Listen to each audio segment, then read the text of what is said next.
ਦੋਸਤੋ, ਮੈਨੂੰ ਬਹੁਤ ਦਿਨਾਂ ਤੋਂ ਕੁਛ ਇੱਕ ਮੇਰੇ ਸਰੋਤਿਆਂ ਦੇ ਜਿਹੜੇ ਮੇਰੇ ਵਿਊਅਰਸ ਨੇ ਉਹਨਾਂ ਦੀ ਡਿਮਾਂਡ ਆ ਰਹੀ ਸੀ ਕਿ ਤੁਸੀਂ ਸਰਵਾਈਕਲ ਤੇ ਕੋਈ ਵੀਡੀਓ ਬਣਾਓ ਔਰ ਗਾਈਡ ਕਰੋ। ਔਰ ਕਿਉਂ ਡਿਮਾਂਡ ਆ ਰਹੀ ਸੀ? ਕਿਉਂਕਿ ਮੇਰੇ ਕੁਛ ਇੱਕ ਦੋਸਤ ਜਾਣਦੇ ਨੇ ਕਿ ਮੈਨੂੰ ਸਰਵਾਈਕਲ ਦੀ ਪਿਛਲੇ 25 ਸਾਲ ਤੋਂ ਪ੍ਰੋਬਲਮ ਹੈ ਔਰ ਮੈਂ ਉਸ ਪ੍ਰੋਬਲਮ ਨੂੰ ਬਹੁਤ ਹੀ ਵਧੀਆ ਤਰੀਕੇ ਨਾਲ ਹੈਂਡਲ ਕੀਤਾ ਹੋਇਆ ਹੈ। ਔਰ ਮੈਂ ਅੱਜ ਵੀ ਮੇਰੇ ਸਿਰ ਤੇ 9.5 ਮੀਟਰ ਦੀ ਪੱਗ ਹੈ ਔਰ ਮੈਂ ਕਦੀ ਕਾਲਰ ਯੂਜ਼ ਨਹੀਂ ਕਰਦਾ। ਪ੍ਰੋਬਲਮ ਹੈ ਲੇਕਿਨ ਮੈਂ ਉਹਦਾ ਹੱਲ ਕੀਤਾ ਹੋਇਆ ਹੈ ਔਰ ਉਹ ਕੀ ਹੱਲ ਕੀਤਾ ਹੈ ਮੈਂ ਤੁਹਾਡੇ ਨਾਲ ਸ਼ੇਅਰ ਕਰਨੀ ਚਾਹੁੰਦਾ। ਇਹਦੇ ਲਈ ਮੈਂ 2-3 ਚੀਜ਼ਾਂ ਤੁਹਾਨੂੰ ਕਹਾਂਗਾ। ਇੱਕ ਤਾਂ ਮੈਂ ਇਹਦੇ ਲਈ ਇੱਕ ਪਿੱਲੋ ਯੂਜ਼ ਕਰਦਾ, ਇਹਦਾ ਨਾਮ ਮੈਂ ਰੱਖਿਆ ਹੈ ਮੈਜਿਕ ਪਿੱਲੋ। ਜਿੱਦਾਂ ਸਰਵਾਈਕਲ ਪਿੱਲੋ ਜਿੱਦਾਂ ਆਮ ਤੁਸੀਂ ਲੈਂਦੇ ਹੋ ਕੈਮਿਸਟ ਸ਼ਾਪ ਤੋਂ, ਸਰਵਾਈਕਲ ਪਿੱਲੋ ਦੇ ਵਿੱਚ ਕੀ ਹੁੰਦਾ ਹੈ ਕਿ ਉਹਦੇ 'ਚ ਇੱਕੋ ਹੀ ਲੇਅਰ ਹੁੰਦੀ ਹੈ। ਇਸ ਪਿੱਲੋ ਦੇ ਵਿੱਚ 8 ਲੇਅਰਸ ਨੇ ਤੇ ਇਹ ਬਾਜ਼ਾਰ 'ਚੋਂ ਈਜ਼ੀਲੀ ਮਿਲ ਜਾਂਦਾ ਹੈ। ਕਾਰਾਂ ਦੀ ਜਿਹੜੇ ਅਸੈਸਰੀਜ਼ ਦੀ ਜਿਹੜੀ ਸ਼ਾਪ ਹੁੰਦੀ ਹੈ ਉਹਨਾਂ ਤੋਂ ਇਹ ਸੀਟ ਮਿਲਦੀ ਹੈ। ਇਹ ਕਾਰ ਦੀ ਸੀਟ ਹੈ ਔਰ ਇਹਦੇ ਵਿੱਚ ਕੀ ਪਲੱਸ ਪੁਆਇੰਟ ਕੀ ਹੈ ਇਹਦਾ, ਜਿਹੜਾ ਸਰਵਾਈਕਲ ਪਿੱਲੋ ਤੁਹਾਨੂੰ ਕੈਮਿਸਟ ਦੀ ਸ਼ਾਪ ਤੋਂ ਮਿਲਦਾ ਹੈ ਉਹਦੀ ਇੱਕੋ ਲੇਅਰ ਹੁੰਦੀ ਹੈ। ਔਰ ਇਹਦੇ ਵਿੱਚ ਕੀ ਹੈ, ਇਹਦੇ ਵਿੱਚ ਤੁਸੀਂ ਵੱਖ-ਵੱਖ ਲੇਅਰ, ਤੁਸੀਂ ਇਹਨੂੰ ਇੱਕ ਲੇਅਰ ਨੂੰ ਤੁਸੀਂ ਸ਼ੋਲਡਰ ਥੱਲੇ ਰੱਖ ਲਿਆ, ਦੂਸਰੀ ਨੂੰ ਤੁਸੀਂ ਨੈਕ ਥੱਲੇ, ਤੀਸਰੀ ਨੂੰ ਤੁਸੀਂ ਨੈਕ ਥੱਲੇ ਔਰ ਉਸ ਤੋਂ ਬਾਅਦ ਜਿਹੜਾ ਬੈਕ ਹਿੱਸਾ ਬਚ ਗਿਆ ਉੱਥੇ ਤੁਹਾਡੀ ਗਰਦਨ ਆ ਜਾਂਦੀ ਹੈ। ਔਰ ਤੁਸੀਂ ਗਰਦਨ ਨੂੰ ਓਨਾ ਉੱਚਾ ਕਰ ਸਕਦੇ ਹੋ ਜਿੰਨੀ ਤੁਹਾਨੂੰ ਲੋੜ ਹੈ। ਔਰ ਬੇਸਿਕ ਸਾਡੀ ਲੋੜ ਕੀ ਹੁੰਦੀ ਹੈ ਕਿ ਗਰਦਨ ਪਿਛਲੇ ਪਾਸੇ ਜਾਵੇ, ਪਿਛਲੇ ਪਾਸੇ ਨੂੰ ਜਾ ਕੇ ਗਰਦਨ ਨੂੰ ਥੋੜ੍ਹਾ ਜਿਹਾ ਖਿਚਾਅ ਹੋਵੇ। ਦੂਸਰੀ ਚੀਜ਼ ਮੈਂ ਕਲੀਅਰਲੀ ਰਿਕਮੈਂਡ ਕਰਦਾ ਹਾਂ, ਮੈਂ ਇਹਦੇ ਲਈ ਇੱਕ ਪਾਈਪ ਹੈ ਜੋ ਕਿ ਆਮ 4 ਇੰਚੀ ਸੈਨੇਟਰੀ ਵਾਲਾ ਪਾਈਪ ਹੈ ਜਿਹਨੂੰ ਅਸੀਂ ਆਪਣੇ ਘਰ ਬਣਦਿਆਂ 'ਚ ਯੂਜ਼ ਕਰਦੇ ਹਾਂ। ਔਰ ਇਹਦੇ ਲਈ ਮੈਂ ਇੱਕ ਸ਼ੀਟ ਰੱਖੀ ਹੋਈ ਹੈ। ਜਦੋਂ ਵੀ ਕੋਈ ਤੁਸੀਂ ਐਮਾਜ਼ੋਨ ਤੋਂ ਜਾਂ ਹੋਰ ਕਿਸੇ ਵੀ ਸ਼ਾਪਿੰਗ ਦੀ ਕਰਦੇ ਹੋ ਤੇ ਤੁਹਾਡੇ ਕੋਲ ਐਸੀ ਜਿਹੀ ਸ਼ੀਟ ਦੇ ਵਿੱਚ ਸਮਾਨ ਲਪੇਟ ਕੇ ਘਰ ਆਉਂਦਾ ਹੈ। ਇਹ ਮੈਂ ਨਾਲ ਇਹਦੇ ਰੱਖਿਆ ਹੋਇਆ, ਇਹਦੇ ਵਿੱਚ ਹੀ ਫੋਲਡ ਕਰਕੇ ਪਾ ਦਿੰਦਾ ਇਹਨੂੰ।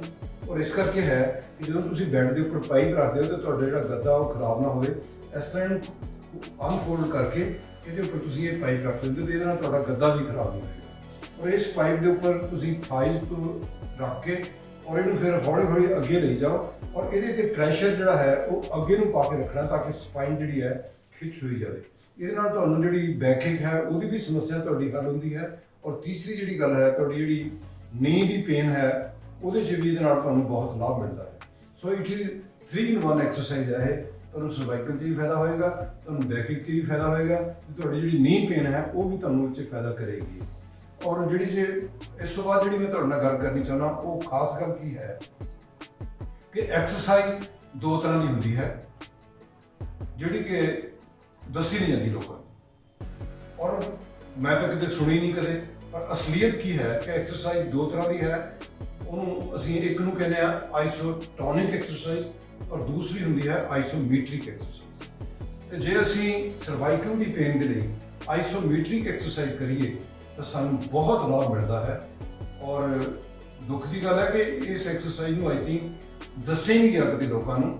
ਮੈਂ ਨਹੀਂ ਕਿਤੇ ਦੇਖਿਆ ਇਹਨੂੰ ਕਿਤੇ ਪਪੂਲਰ ਬਣਾਉਂਦੇ ਹੋਏ ਜਾਂ ਇਸ ਤਰ੍ਹਾਂ ਦੀ ਐਕਸਪਲੇਨ ਕਰਦੇ। ਸੋ ਆਈਸੋਟੋਨਿਕ ਔਰ ਆਈਸੋਮੀਟ੍ਰਿਕ 'ਚ ਫਰਕ ਕੀ ਹੁੰਦਾ ਹੈ? ਜਦੋਂ ਅਸੀਂ ਰਨਿੰਗ ਕਰਦੇ ਹਾਂ, ਵੇਟ ਟ੍ਰੇਨਿੰਗ ਕਰਦੇ ਹਾਂ ਜਾਂ ਅਸੀਂ ਜਦੋਂ ਮਸਲਸ ਨੂੰ ਮੂਵ ਕਰਦੇ ਹਾਂ, ਜਦੋਂ ਮਸਲ 'ਚ ਮੂਵਮੈਂਟ ਹੋਵੇ ਔਰ ਤੁਹਾਨੂੰ ਦੂਰ ਬੈਠਿਆਂ ਨੂੰ ਨਜ਼ਰ ਆ ਜਾਏ ਤਾਂ ਉਹ ਹੁੰਦੀ ਹੈ ਆਈਸੋਟੋਨਿਕ ਐਕਸਰਸਾਈਜ਼। ਫॉर ਐਗਜ਼ਾਮਪਲ ਜਿਵੇਂ ਹੁਣ ਮੇਰਾ ਇਹ ਮਸਲ ਹੈ, ਇਹ ਬਾਂਹ ਦਾ ਮਸਲ ਜਿਹੜਾ ਮੇਰਾ ਇੱਥੋਂ ਹੈਗਾ ਇਹ ਇਸ ਵੇਲੇ 9 ਇੰਚ ਦੇ ਕਰੀਬ ਲੰਬਾ ਹੈ। ਜਦੋਂ ਇਹਨੂੰ ਮੈਂ ਇੱਥੇ ਲਿਆਂਦਾ ਤਾਂ ਹੁਣ ਇਹ 4 ਇੰਚ ਰਹਿ ਗਿਆ। ਜੇ ਮੈਂ ਬਾਰ-ਬਾਰ ਇਹਨੂੰ ਮੂਵ ਕਰਾਂਗਾ ਤਾਂ ਇਹ ਕੀ ਹੋ ਗਿਆ, ਇਹ ਆਈਸੋਟੋਨਿਕ ਐਕਸਰਸਾਈਜ਼ ਹੋ ਗਈ। ਪਰ ਜੇ ਮੈਂ ਇਹ ਮਸਲ ਨੂੰ ਇੱਥੇ ਰੱਖ ਲਵਾਂ ਤੇ ਉੱਪਰ ਇਹਨੂੰ ਪੁੱਲ ਕਰਨ ਲੱਗ ਪਵਾਂ ਇੱਥੋਂ ਇੱਥੇ ਜ਼ੋਰ ਦੀ ਅਕੜਾ ਲਵਾਂ ਔਰ ਮਸਲ 'ਚ ਮੂਵਮੈਂਟ ਨਾ ਹੋਵੇ ਪਰ ਮੈਂ ਕਿਸੇ ਚੀਜ਼ ਨੂੰ ਜ਼ੋਰ ਦੀ ਪੁਸ਼ ਕਰਾਂ ਔਰ ਫਿਰ ਕੀ ਹੋਵੇਗਾ ਕਿ ਮੇਰੀ ਫਿਰ ਇਹ ਆਈਸੋਮੀਟ੍ਰਿਕ ਐਕਸਰਸਾਈਜ਼ ਹੋਏਗੀ। ਜਿਹੜਾ ਆਈਸੋਮੀਟ੍ਰਿਕ ਜਿਹੜਾ ਸ਼ਬਦ ਹੈ ਇਹ 2 ਸ਼ਬਦਾਂ ਨਾਲ ਮਿਲ ਕੇ ਬਣਿਆ ਹੈ। ਆਈਸੋ ਇਹ ਗ੍ਰੀਕੀ ਸ਼ਬਦ ਨੇ। ਆਈਸੋ ਮੈਨੇ ਹੁੰਦਾ ਹੈ ਸੇਮ ਤੇ ਮੀਟ੍ਰਿਕ ਮੈਨੇ ਹੁੰਦਾ ਹੈ ਲੈਂਥ। ਜਦੋਂ ਐਕਸਰਸਾਈਜ਼ ਕਰਦਿਆਂ ਹੋਇਆਂ ਮਸਲ ਦੀ ਲੈਂਥ ਸੇਮ ਰਵੇ, ਐਕਸਰਸਾਈਜ਼ ਤਾਂ ਹੋ ਜਾਏ ਪਰ ਐਕਸਰਸਾਈਜ਼ ਦਾ ਮਸਲ ਦੇ ਵਿੱਚ ਮੂਵਮੈਂਟ ਨਜ਼ਰ ਨਾ ਆਵੇ, ਉਹਨੂੰ ਸੋ ਆਈਸੋਮੀਟ੍ਰਿਕ ਐਕਸਰਸਾਈਜ਼ ਕਹਿੰਦੇ ਆ। ਤੇ ਅੱਜ ਜਿਹੜੀਆਂ ਅਸੀਂ ਐਕਸਰਸਾਈਜ਼ਾਂ ਕਰਨੀਆਂ ਨੇ ਉਹ ਆਈਸੋਮੀਟ੍ਰਿਕ ਐਕਸਰਸਾਈਜ਼ ਨਾਲ ਅਸੀਂ ਆਪਣਾ ਜਿਹੜਾ ਸਰਵਾਈਕਲ ਦੀ ਪੇਨ ਹੈ ਇਹਨੂੰ ਅਸੀਂ ਠੀਕ ਕਰਨਾ ਹੈ। ਔਰ ਮੈਂ ਇਹਨੂੰ ਕਰ ਰਿਹਾ ਹਾਂ।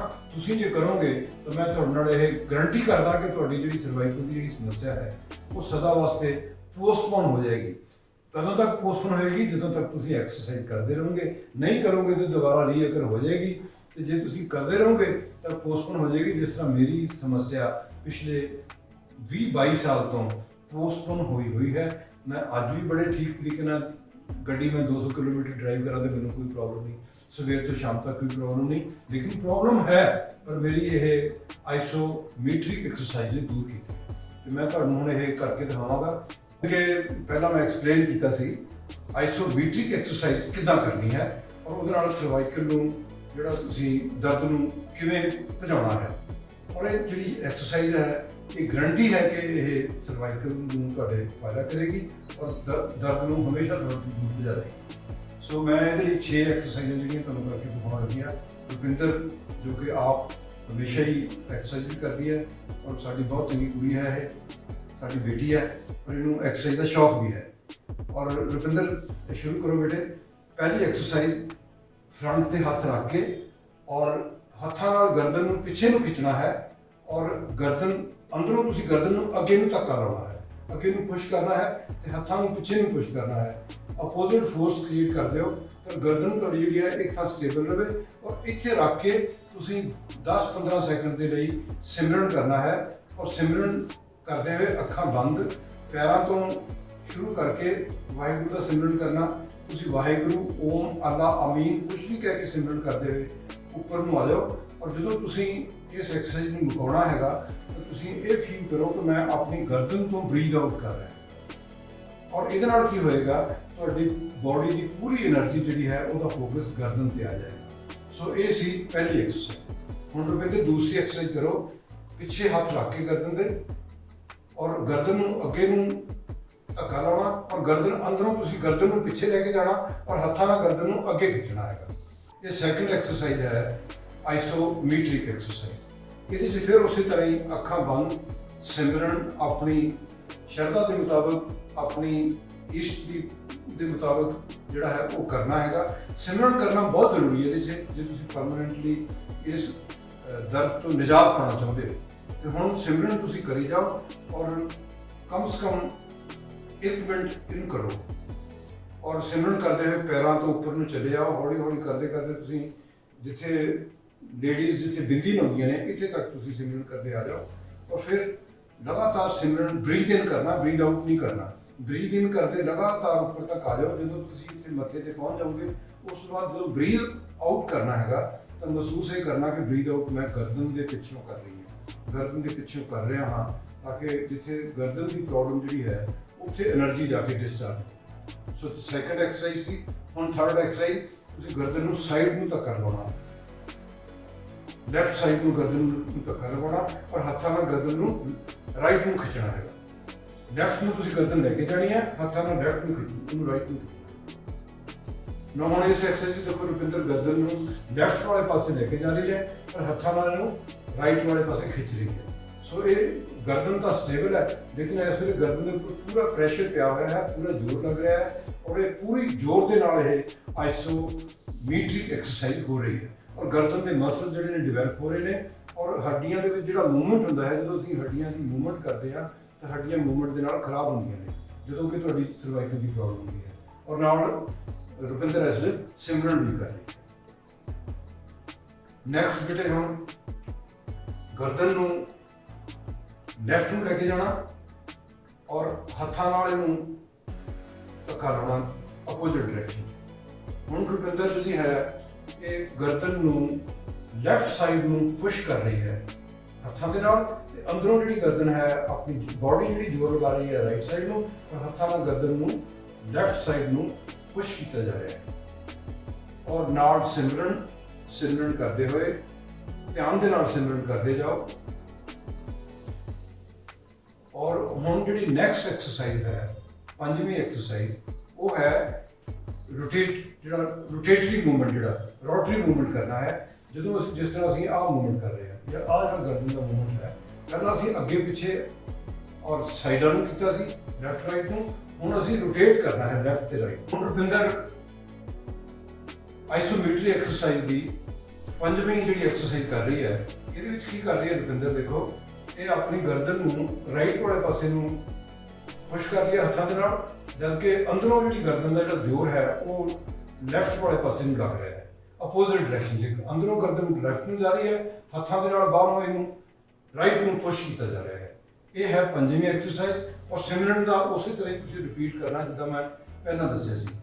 ਔਰ ਇਸ ਤੋਂ ਬਾਅਦ ਹੁਣ ਦੂਜੇ ਸਾਈਡ ਤੋਂ ਬੇਟੇ ਇਹਦੇ ਉਲਟ ਕਰੋ। ਹਾਂ, ਇਸੇ ਤਰ੍ਹਾਂ ਹੱਥ ਚੱਕੀ ਤੋਂ ਕਰੋ, ਗਰਦਨ ਬਰਾਬਰ ਥੱਲੇ ਦਾ ਹਾਂ ਕਰੋ, ਠੀਕ ਹੈ, ਓਕੇ।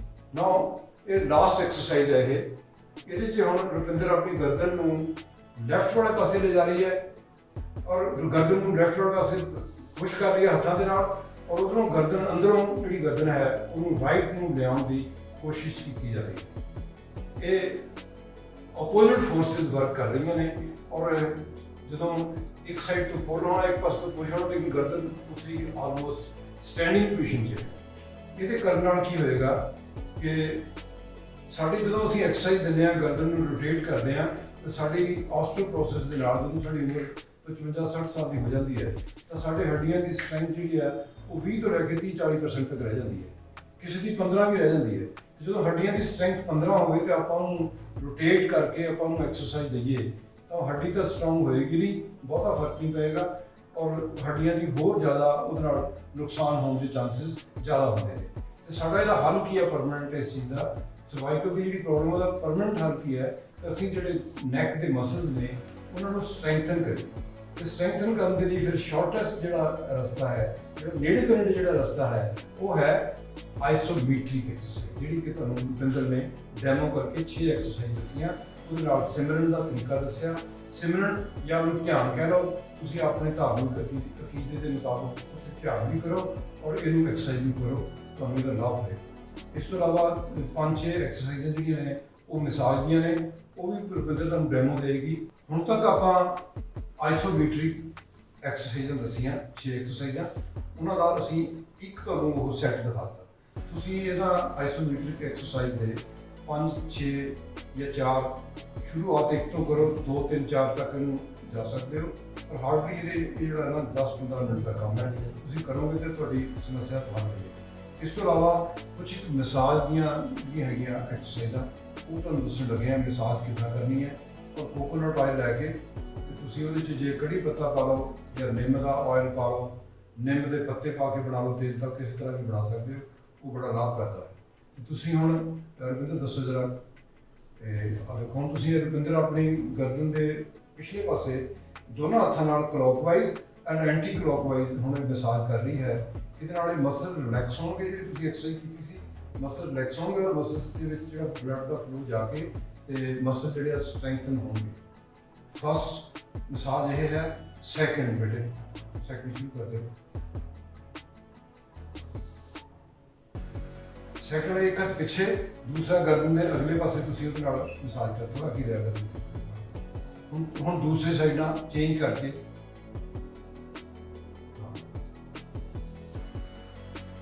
ਇਹ ਥਰਡ ਹੋ ਗਈ। ਇਸ ਤੋਂ ਬਾਅਦ ਫੋਰਥ ਜਿਹੜੀ ਹੈ, ਸਿੰਗਲ ਹੱਥ ਦੇ ਨਾਲ ਪਿੱਠ ਦੇ ਪਿੱਛੇ ਡੀਪ ਤੱਕ ਜਾ ਕੇ ਤੁਸੀਂ ਪੂਰੇ ਮਸਲ ਨੂੰ ਕਵਰ ਕਰਦੇ ਹੋਏ ਇਹਨੂੰ ਕਲੌਕਵਾਈਜ਼ ਔਰ ਐਂਟੀ ਕਲੌਕਵਾਈਜ਼ ਇਹ ਜਿਹੜੀ ਮਸਾਜ ਹੈ ਜਿਸ ਤਰ੍ਹਾਂ ਰੁਪਿੰਦਰ ਕਰ ਰਹੀ ਹੈ, ਤੁਸੀਂ ਇਸ ਤਰ੍ਹਾਂ ਕਰਨਾ ਹੈ।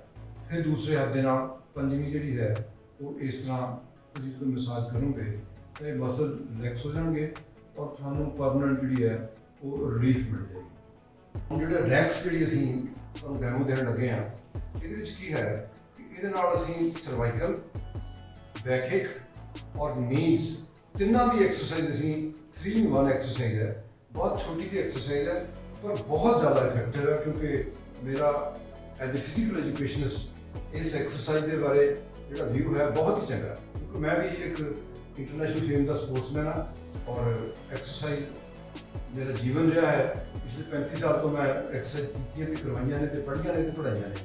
ਸੋ ਇਸ ਕਰਕੇ ਇਹਦਾ ਤੁਸੀਂ ਵੀ ਇਹਦਾ ਲਾਭ ਉਠਾਓ। ਹੁਣ ਰੁਪਿੰਦਰ ਨੂੰ ਕਹਿੰਦਾ ਅਸੀਂ ਜਿਹੜਾ ਇਹ ਮੈਜਿਕ ਪਿਲੋ ਹੈ, ਜਿਹਨੂੰ ਅਸੀਂ ਮੈਜਿਕ ਸਰਵਾਈਕਲ ਪਿਲੋ ਬੋਲਦੇ ਹਾਂ, ਉਹਨੂੰ ਅਸੀਂ ਐਡਜਸਟ ਕਰਨਾ। ਦੇਖੋ ਹੁਣ ਜਿਹੜਾ ਪਿਲੋ ਹੈ ਇੱਥੇ ਰੁਪਿੰਦਰ ਦੇ ਸ਼ੋਲਡਰ ਥੱਲੇ ਆ ਗਿਆ।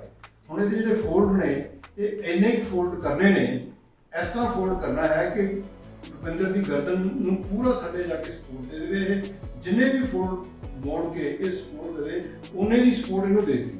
ਹੁਣ ਗਰਦਨ ਜਿਹੜੀ ਥੱਲੇ ਲਟਕੀ ਹੋਈ ਹੈ, ਜਦੋਂ ਗਰਦਨ ਥੱਲੇ ਲਟਕ ਗਈ ਤਾਂ ਇਹਦਾ ਮਤਲਬ ਕੀ ਹੈ ਕਿ ਗਰਦਨ ਦੇ ਜਿਹੜੀ ਅੱਗੇ ਨੂੰ ਝੁਕ ਗਈ ਜਦੋਂ ਸਾਡੀ ਜਿਹੜੀ ਸਪਾਈਨ ਉਦੋਂ ਸਰਵਾਈਕਲ ਪੇਨ ਹੁੰਦੀ ਹੈ।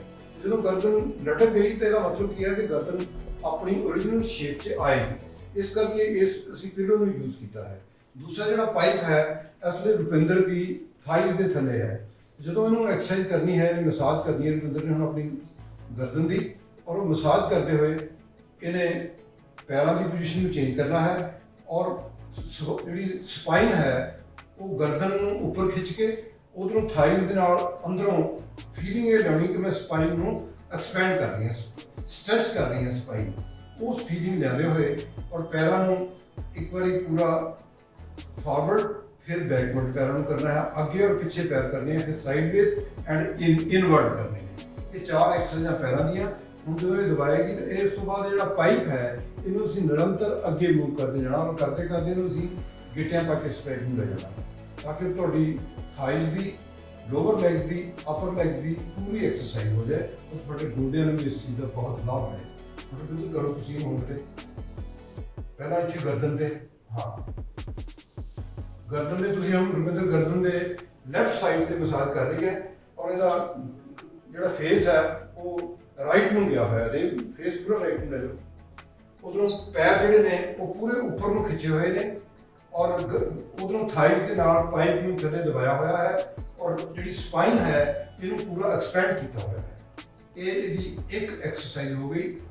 ਹੁਣ ਜਿਹੜੀ ਦੂਸਰੀ ਐਕਸਰਸਾਈਜ਼ ਹੈ ਇਹਦੇ ਰੁਪਿੰਦਰ ਆਪਣਾ ਜਿਹੜਾ ਫੇਸ ਹੈ ਉਹ ਲੈਫਟ ਨੂੰ ਕਰੇਗੀ ਔਰ ਪਾਈਪ ਨੂੰ ਥੋੜਾ ਆਪਾਂ ਅੱਗੇ ਮੂਵ ਕਰ ਦੇਵਾਂਗੇ। ਤੇ ਤੁਸੀਂ ਆਪ ਲੰਬੇ ਪੈ ਜਦੋਂ ਹੁੰਦੇ ਹੋ ਨਾ ਬੈੱਡ ਤੇ, ਤੁਸੀਂ ਥੋੜਾ ਜਿਹਾ ਥਾਈ ਨੂੰ ਐਡਜਸਟ ਕਰਕੇ ਔਰ ਪਾਈਪ ਨੂੰ ਅੱਗੇ ਮੂਵ ਕਰ ਸਕਦੇ ਹੋ ਬੜੇ ਆਰਾਮ ਦੇ ਨਾਲ, ਕੋਈ ਐਸੀ ਪ੍ਰੋਬਲਮ ਨਹੀਂ। ਹੁਣ ਆਪਾਂ ਪਾਈਪ ਕਰੀਬ 2 ਇੰਚ ਅੱਗੇ ਮੂਵ ਕਰ ਦਿੱਤਾ ਹੈ। ਹੁਣ ਰੁਪਿੰਦਰ ਪਾਈਪ ਨੂੰ ਥੱਲੇ ਦਬਾ ਰਹੀ ਹੈ ਨੀਜ਼ ਦੇ ਨਾਲ। ਉਧਰੋਂ ਜਿਹੜੇ ਪੈਰ ਨੇ ਉਹਨਾਂ ਨੂੰ ਪਿੱਛੇ ਖਿੱਚਿਆ ਹੋਇਆ ਹੈ। ਪੈਰ ਹੁਣ ਰੁਪਿੰਦਰ ਸਾਈਡ ਨੂੰ ਕਰੇਗੀ, ਦੋਨੋਂ ਪੈਰ ਇੱਕ ਸਾਈਡ ਨੂੰ, ਔਰ ਉਧਰੋਂ ਮਸਾਜ ਹੋ ਰਹੀ ਹੈ। ਉਧਰੋਂ ਗਰਦਨ ਦੇ ਜਿਹੜਾ ਸਾਈਡਾਂ ਦੇ ਜਿਹੜੇ ਮਸਲ ਨੇ ਗਰਦਨ ਦੇ ਲੈਫਟ ਔਰ ਰਾਈਟ ਦੇ ਉਹ ਇਸ ਵੇਲੇ ਸਟਰੈਂਥਨ ਹੋ ਰਹੇ ਨੇ। ਪੂਰਾ ਜ਼ੋਰ ਲਾ ਕੇ ਗਰਦਨ ਨੂੰ ਰਾਈਟ ਸਾਈਡ ਨੂੰ ਇਹਨੇ ਬੈਂਡ ਕੀਤਾ ਹੋਇਆ ਹੈ ਔਰ ਪਾਈਪ ਨੂੰ ਨੀਜ਼ ਦੇ ਨਾਲ ਥੱਲੇ ਦਬਾਇਆ ਹੋਇਆ ਹੈ। ਉਧਰੋਂ ਗਰਦਨ ਜਿਹੜੀ ਹੈ ਇਹ ਤੇ ਇਸ ਮੈਜਿਕ ਪਿਲੋ ਦੇ ਉੱਪਰ ਲਟਕੀ ਹੋਈ ਹੈ ਔਰ ਉਹ ਲਟਕੀ ਹੋਈ ਦਾ ਵੀ ਲਾਭ ਮਿਲ ਰਿਹਾ। ਹੁਣ ਜਿਹੜੇ ਪੈਰ ਨੇ ਉਹ ਦੂਸਰੀ ਸਾਈਡ ਜਾਣਗੇ, ਲੈਫਟ ਸਾਈਡ ਨੂੰ ਜਾਣਗੇ, ਪਹਿਲਾਂ ਰਾਈਟ ਨੂੰ ਸੀ।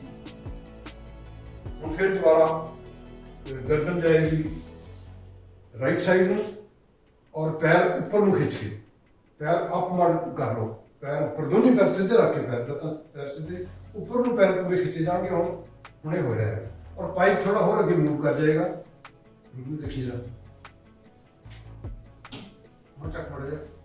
चलो हम पाइप लोअर लेग के करीब काफ़ी अगे जा चुका है और पैर ਜਿਹੜੇ ਜ਼ਮੀਨ ਬੈਡ ਤੋਂ ਉੱਪਰ ਉੱਠ ਗਏ ਨੇ ਔਰ ਗਰਦਨ ਦੀ ਜਿਹੜੀ ਹੈ ਲੈਫਟ ਸਾਈਡ ਤੋਂ ਹੁਣ ਮਸਾਜ ਹੋ ਰਹੀ ਹੈ ਔਰ ਜਿਹੜੀ ਗਰਦਨ ਹੈ ਉਹਨੂੰ ਪੂਰਾ ਰਾਈਟ ਸਾਈਡ ਨੂੰ ਮੋੜਿਆ ਹੋਇਆ ਹੈ। ਇਹਦੇ ਨਾਲ ਤੁਹਾਡੇ ਜਿਹੜੀ ਮਸਲਸ ਨੇ ਉਹ ਡਿਵੈਲਪ ਹੋ ਰਹੇ ਨੇ। ਇੱਕ ਸਾਈਡ ਤੇ ਤਾਂ ਮਸਲ ਡਿਵੈਲਪ ਹੋ ਰਹੇ ਨੇ, ਦੂਜੇ ਮਸਲ ਦੇ ਵਿੱਚ ਜਿਹੜਾ ਬਲੱਡ ਦਾ ਸਰਕੂਲੇਸ਼ਨ ਪੂਰਾ ਹੋ ਰਿਹਾ ਹੈ। ਨਾਲ ਬਰੀਥਿੰਗ ਦਾ ਵੀ ਕੰਮ ਚੱਲ ਰਿਹਾ ਹੈ। ਬਰੀਥਿੰਗ ਜਿਹੜੀ ਹੈ ਉਹ ਪੈਰਾਂ ਤੋਂ ਸਾਹ ਲੈਂਦੇ ਹੋਏ ਹੌਲੀ ਹੌਲੀ ਉੱਪਰ ਆ ਕੇ ਤੁਸੀਂ ਗਰਦਨ 'ਚ ਆਪਣੀ ਬਰੀਥਿੰਗ ਨੂੰ ਰਿਲੀਜ਼ ਕਰ ਰਹੇ ਹੋ ਔਰ ਨਾਲ ਤੇ ਸਿਮਰਨ ਅੱਖਾਂ ਬੰਦ ਕਰਕੇ ਸਿਮਰਨ ਦੀ ਨਾਲ और पैरों का मूवमेंट जोड़ा है हम अंदर मूवमेंट करना, दोनों पैरों का, पैर दोनों अंदर में इथों और पाइप हो थोड़ा लत्तां दे नाल आप ही मूव कर लो पैर के। हाँ देखो हो गया, अब पैर पाइप हो अभी मूव हो गया है। हम एक्सरसाइज फिर हो रही है दूसरी साइड पे। हाँ ठीक है, बहुत अच्छा।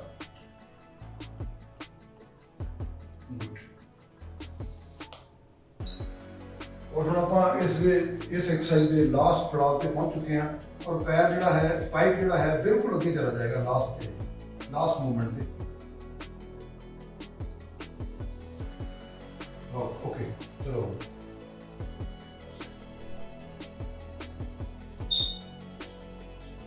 हम फिर देखो उसी तरह ही मसाज हो रही है और पैरों पूरा अंदर नूं हम बेटे पैर बाहर कर रही है। हम पैर दोनों पैर बाहरले पासे नूं।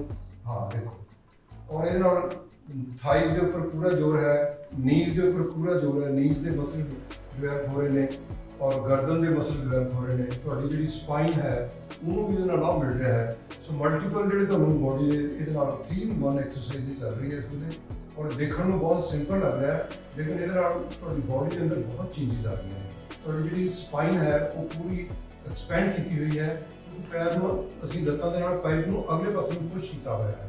ਉਧਰ ਜਿਹੜੀ ਗਰਦਨ ਹੈ, ਗਰਦਨ ਅਸੀਂ ਪਿੱਛੇ ਨੂੰ ਪੁਸ਼ ਕੀਤੀ ਹੋਈ ਹੈ। ਸੋ ਤੁਸੀਂ ਸਪਾਈਨ ਨੂੰ ਪੂਰਾ ਐਕਸਪੈਂਡ ਕੀਤਾ ਹੋਇਆ ਹੈ, ਜਿਹਦੇ ਨਾਲ ਕਿ ਜਦੋਂ ਕਈ ਵਾਰੀ ਜਿਹੜੀ ਬੈਕਏਕ ਹੁੰਦੀ ਹੈ ਉਹਦੇ ਵਿੱਚ ਕੀ ਹੁੰਦਾ ਹੈ ਕਿ ਤੁਹਾਡੀ ਜਿਹੜੀ ਨਾੜ ਦਬਣ ਲੱਗ ਪੈਂਦੀ ਹੈ, ਜਿਹੜੀਆਂ ਕੁਝ ਨਰਵਸ ਨੇ ਉਹ ਪ੍ਰੈਸ ਹੋਣ ਲੱਗ ਜਾਂਦੀਆਂ ਨੇ। ਇਹਦੇ ਨਾਲ ਤੁਹਾਡੀ ਸਪਾਈਨ ਐਕਸਪੈਂਡ ਹੋ ਕੇ ਤੁਹਾਡੀ ਬੈਕਏਕ ਵੀ ਇਹਦੇ ਨਾਲ ਠੀਕ ਹੋਏਗੀ। ਸੋ ਇਹ ਸੀ ਸਾਡਾ ਅੱਜ ਦਾ ਸਰਵਾਈਕਲ ਦੇ ਬਾਰੇ। ਥੋੜਾ ਲੰਬੀ ਵੀਡੀਓ ਜ਼ਰੂਰ ਹੈ, ਪਰ ਜੇ ਤੁਸੀਂ ਕੁਝ ਲਾਭ ਲੈਣਾ ਹੈਗਾ, ਤੁਹਾਨੂੰ ਕੁਝ ਪਾਉਣ ਦੇ ਲਈ ਕੁਝ ਖੋਣਾ ਵੀ ਪੈਂਦਾ ਹੈਗਾ, ਤੁਹਾਨੂੰ ਕੁਝ ਗਵਾਉਣਾ ਪੈਂਦਾ ਹੈ, ਤੁਹਾਨੂੰ ਥੋੜਾ ਜਿਹਾ ਟਾਈਮ ਦੇਣਾ ਪਏਗਾ, ਇਹਨੂੰ ਸਮਝਣਾ ਪਏਗਾ। ਔਰ ਜਦੋਂ ਤੁਸੀਂ ਸਮਝ ਜਾਓਗੇ ਤਾਂ ਤੁਹਾਡੀ ਜਿਹੜੀ ਸਮੱਸਿਆ ਹੈ ਸਪਾਈਨ ਦੀ ਔਰ ਬੈਕ ਦੀ ਵੀ ਸਾਡੀ ਸਮੱਸਿਆ ਨਾਲ ਕਾਫੀ ਹੱਲ ਹੋ ਜਾਏਗੀ ਔਰ ਨੀ ਪੇਨ ਦੀ ਵੀ ਤੁਹਾਡੀ ਸਮੱਸਿਆ ਜਿਹੜੀ ਹੈ ਉਹ ਕਾਫੀ ਹੱਲ ਹੋ ਜਾਏਗੀ। ਜੇ ਤੁਸੀਂ ਅੱਗੇ ਕੋਈ ਹੋਰ ਵੀਡੀਓ ਚਾਹੋਗੇ ਨੀ ਬਾਰੇ ਜਾਂ ਬੈਕ ਬਾਰੇ ਤਾਂ ਆਪਾਂ ਫਿਰ ਉਹ ਤੁਹਾਡੀ ਡਿਮਾਂਡ ਦੇ ਉੱਪਰ ਅਗਲੀ ਹੋਰ ਵੀਡੀਓ ਵੀ ਬਣਾਵਾਂਗੇ।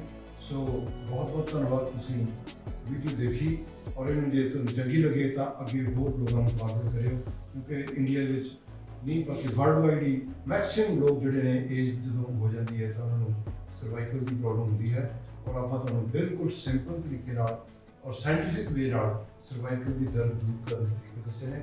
ਸੋ ਤੁਹਾਡਾ ਬਹੁਤ ਬਹੁਤ ਧੰਨਵਾਦ ਐਂਡ ਥੈਂਕ ਯੂ।